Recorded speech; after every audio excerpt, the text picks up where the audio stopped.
TWR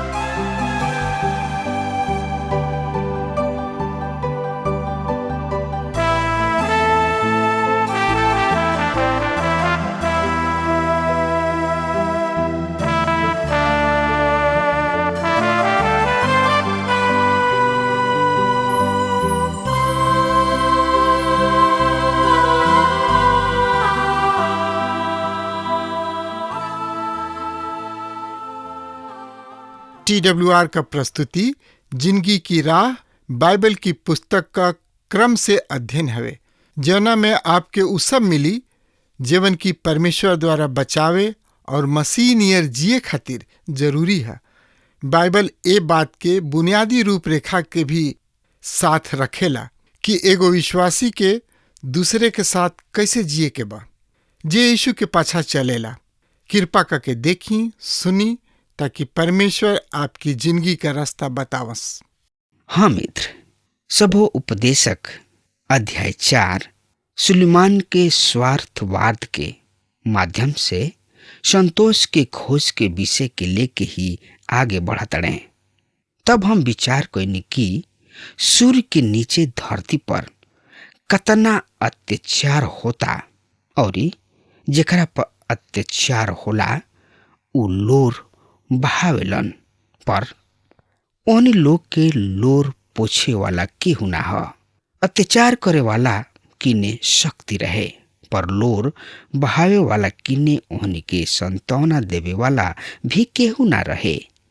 विश्व प्रणाली निर्धन सबके प्रति जरा भी सहानुभूति ना दिखाई देला। वैसे ही तो निर्धन गरीब बहुते अनगिनित बने, पर रुपया के शक्ति देखी कतना सरल पूर्वक मुट्ठी भर धनवान अनगिनित गरीब सबके रुपया के बल से दबावत और दुख पीड़ा देत रहेलन। अन्याय कोनो घाव ना करेला। उन लोग के अंतर आत्मा पर कचहरी में भी रुपया गवाही देवे वाला के खरीद लेला। हत्या के मामला में भी अपराधी रुपया के बल से साफ साफ बच निकलेला। ई विश्व के निर्धन खातिर उपयुक्त स्थान ना छोड़ेले। इहाँ रुपया ही सबसे बड़ शक्ति है। विश्व में इस शक्ति बनल ही रही। अभी संसार के प्रधान शैतान है। प्रभु यीशु मसीह आ रहल बने। उनका शांति के राज के स्थापना पर ही यह विश्व प्रणाली के अंत हुई। आतंकवाद समाप्त हुई। मध्य पूर्व राष्ट्र में शांति के स्थापना हुई, जबकि अभी वो युद्ध के केंद्र बनल बने।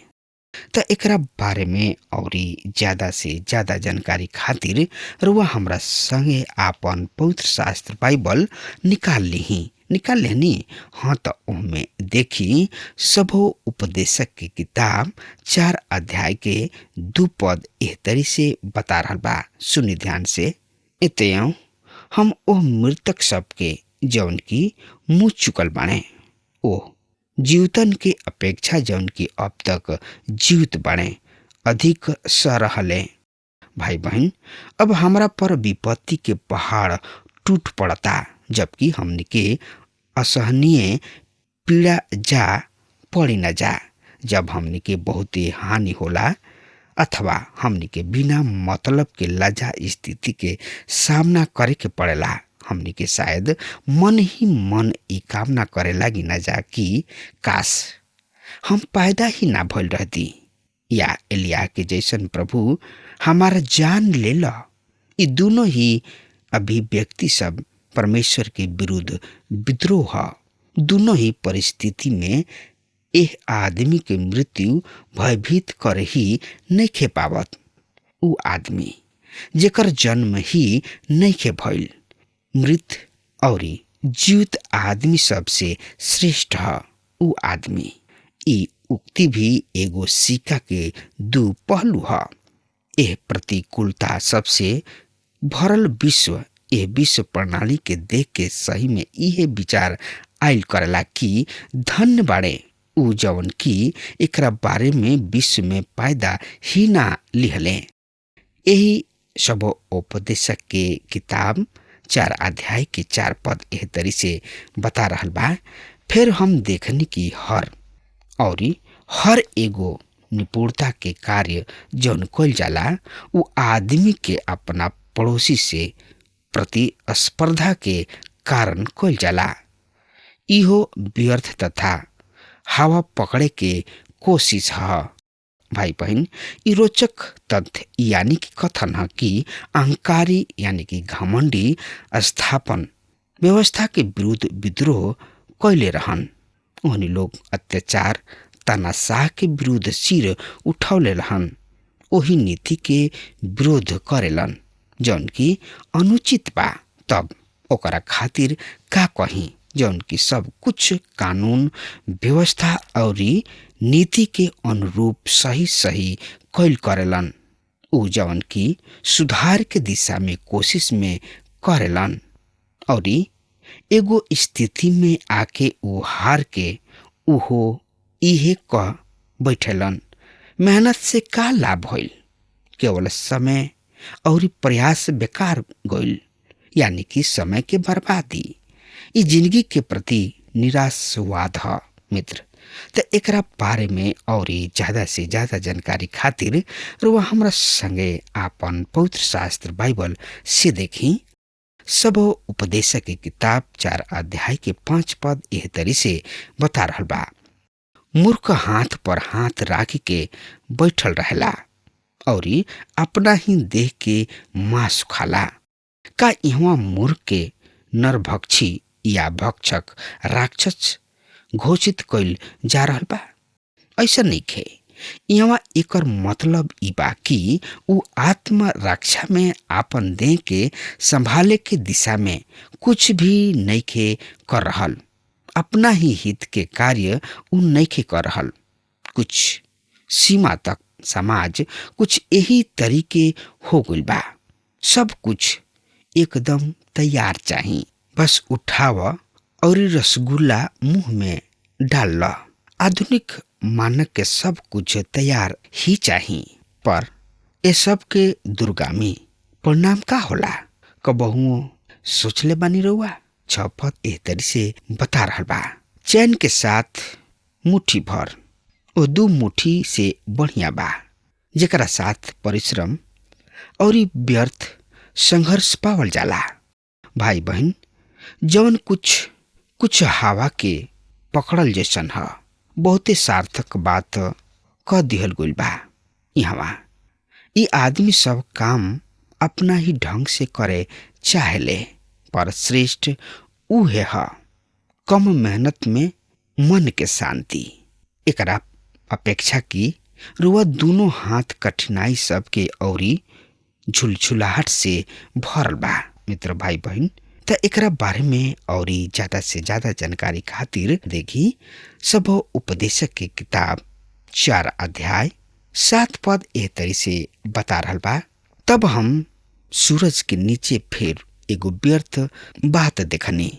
मित्र, जौना दिशा में रुआ कोशिश करी सब कुछ गलती ही भइल करेला और फिर परिस्थिति से निकास भी ना भइल करेला। इस सबसे बुरा तरीके निराशावाद है और फिर जैसन होला ही जहाँ सबसे गहरा तरीके निराशा है। एकरा पीछे उहे दर्शन, उहे फिलोसफी, अहवाद जौना के शिक्षा के परिणाम है निसार प्रमाणित होला। आखिरी में तो सब व्यर्थ प्रमाणित हो कहीं के बा। सब उपदेशक के किताब 4 अध्याय में ई बात लिखल बा। अगर कोनो मनुष्य अकेला बा और उनकर कोनो बेटा नहीं खे और ना फिर भी वो कमाते ही चलते जाले, उनका परिणाम के कोनो अंत ना भइल करेला। उनकर आँख धन संपत्ति से ना आघाला। उ खुद से इस सवाल को बहु ना लागेला, हम ई मेहनत केकरा खातिर कर रहल बानी? हम काहे खुद के सुख चैन से वंचित रह रहल बानी? इहो व्यर्थ एवं दुख के बात बा। यहाँ भी सुलेमान एगो दुखद और निराशापूर्ण फोटो पेश कर रहल बने। रुआ त्याग पूर्ण भाव में मेहनत करिना, रुआ मन में सहायता के भाव ह, पर अंत उहाँ में होला घोर निराशा। सब परिणाम के बाद भी इहे प्रकाशन सब व्यर्थ और हवा के पकड़ल जैसन ह। त एकरा बारे में और ज्यादा से ज्यादा जानकारी खातिर रुआ हमरा संगे यही अध्याय के 9 पद एहतरी से बता रहल बा। 1 से 2 बढ़िया ह, काहे कि उनका अपना मेहनत के प्रतिफल मिलेला। अब यहाँ कौनों के साथ मिल के कार्य करे में जुटे के लाभ बतावल गइल बा। उ बहुते स्वार्थपूर्ण ह। एकरा में लेस मात्र भी संदेह नहीं के। दुगो के एक साथ मिल के काम कइल आदर्श होला, पर उ स्वार्थपूर्ण लक्ष्य ही कहलाई। और उत्पादन स्वाभाविक रूप से बढ़ जाई। इहे तर हुआ चाहत रहिनु। यदि ओहनी में से एगो गिरता त ओकरा के उठाई? यहाँ सुलेमान एगो खोज कइले बाने। यदि रुआ केवल अपना ही खातिर जिए के प्रयास करिना, तब रुआ एगो असंभव कार्य कर रहल बानी। रुआ के एगो सहायक के जरूरत पड़ी ही। केहू तो ऐसन होखे के ही ना चाही जौन की स्थिर खड़ा रहे में राउर सहायता कइल करे। उ राउर और रुआ उनकर सहायता कइल करी। रुआ के एगो साथी के जरूरत होई।